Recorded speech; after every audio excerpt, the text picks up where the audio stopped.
Is this thing on? Gosh, I have no idea what I'm doing.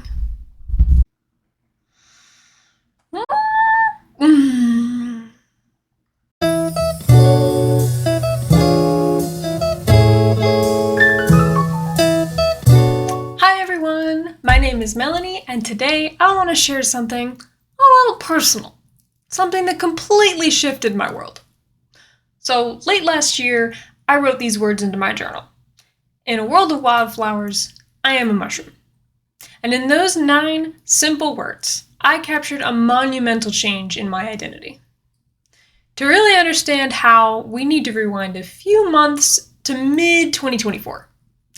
At that point, I was knee-deep in wedding planning, a whirlwind of seating charts and dress fittings, when out of nowhere, I got a truth bomb dropped on me the size of an atomic bomb. I found out I'm autistic. Now, imagine everything you thought you knew about yourself suddenly getting turned on its head. For about a month, I was in a total daze. An identity crisis that made me question every single assumption I'd ever made about myself. Thankfully, it did not last long. So how did this all come about? Well, my fiance, at the time, and I were joking around, and I had taken something literally for, the gazillionth time, and he half-jokingly said, maybe you're autistic. A few days later, he came back to me, a little shyly, and confessed he'd actually looked into autism out of curiosity, and found that, well, a lot of the symptoms looked a heckin' lot like me. Yeah, I just coined that. Heckin'. But don't worry, he totally prefaced this whole conversation with, this won't change anything about our relationship. I love him so much. Honestly though, I was still a little shaken. Okay, a lot shaken. I mean, everything I'd ever learned about autism in school was negative, but my curiosity was piqued. And as someone who's always been fascinated by psychology, especially personality, I just could not resist. So for the next few weeks, I became a total autism research nut. I'm a nutter. I consumed everything. Articles, videos, analyzing my own personality and past experiences, listening to countless stories of autistic people, brave autistic people, sharing their stories and their journeys with people online. And it didn't take long for it all to click. I had finally found it. My missing piece. I am autistic. Approaching my fiancé with this realization was nerve-wracking. Even though he'd already told me it wouldn't change anything, I couldn't help but wonder. What would he really think now that his suspicions were confirmed? Would he regret asking me to marry him? All those anxieties swirled around in my head. Our conversation, though, it was life-changing. He reaffirmed everything he'd said, explaining that he already accepted all of those quirky attributes as a part of who I am before we even got engaged. We just didn't have a label for them. His acceptance of what I considered my worst flaws beautifully shattered something inside me. This deep-seated self-hatred born from years of rejection. He doesn't love me despite being autistic. He loves me because I'm autistic. How incredible is that? The following months were a whirlwind of continuous, rigorous research. The more I learned, the more all the pieces of my life started to make sense. But one thing was nagging at me. If I was autistic, why hadn't my parents noticed? At age 23, I'd lived with them my whole life. So you'd think that would have been something that'd come up. As I researched, though, I compiled everything into one big document, trying to sort out all my thoughts. Wow, that lighting is terrible. I just realized that. My goodness. My stag's like... so bad. Once I felt I had enough evidence, I approached my mom. I showed her the document and asked if she and Dad had ever considered the fact that I might be autistic. It was an emotional conversation. She said yeah. They had considered it when I was little, and then again years later, when I went through what I now realize was a season of autistic burnout.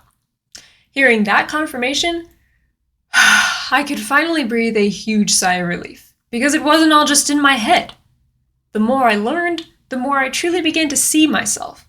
I understood why I act the way I do in certain situations, why social stuff is so hard, and why my mind often feels like it's in a different world. Why random sensory things bother me more than literally every other person. I had always felt so different from everyone else. At first, the knowledge was debilitating, to say the least. Without knowing, I had spent my entire life trying to change the parts of myself I hated, the parts that turned out to be some of my autistic traits. Realizing that they were wired into my brain, that I'd never succeed at really snuffing them out, honestly, it felt like a chokehold on my heart. If it wasn't for my fiancé, now husband, I might still be stuck in that cycle of self-hatred. Coming to terms with being autistic wasn't easy, but it became less about accepting the autistic label and more about accepting the fact that it was always there to begin with. Instead of chaining me to despair, it became incredibly liberating. For the first time in my life, I felt like I was finally starting to understand myself.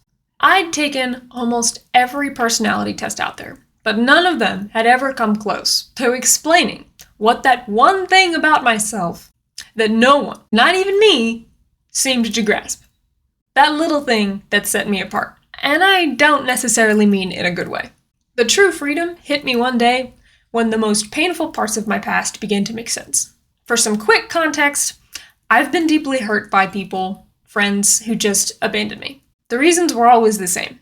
Over time, I truly began to believe that there was something inexplicably wrong with me, that I might even be cursed, that the closer I got to somebody, the more they saw the real me, the more likely they were to bail.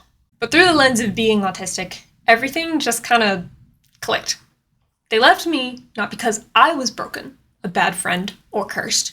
They left me because they couldn't deal with some of my autistic traits. And you might be thinking, wow, that's depressing. Wouldn't that make you hate being autistic?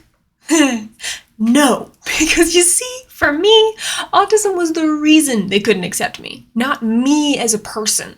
I could finally stop blaming myself for their rejection of me because there isn't something inexplicably wrong with me.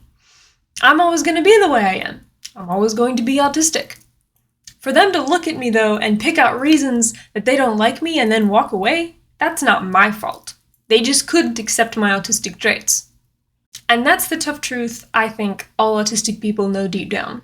Most people won't accept us. But here's the most important part. Some people will. And those some people, well, those are the ones that truly matter. So instead of focusing on the majority who refuse to understand, accept, and accommodate me, I'd rather focus on the few who love, accept, and accommodate me. Now that some time has passed, I'm learning to embrace my autistic traits more and more.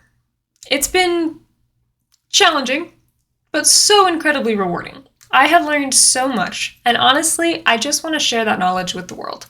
If sharing my experiences helps just one autistic person find and love themselves, or if I can help just one holistic person, that's someone who isn't autistic, by the way, understand and cherish an autistic person in their life, then all of this will be worth it.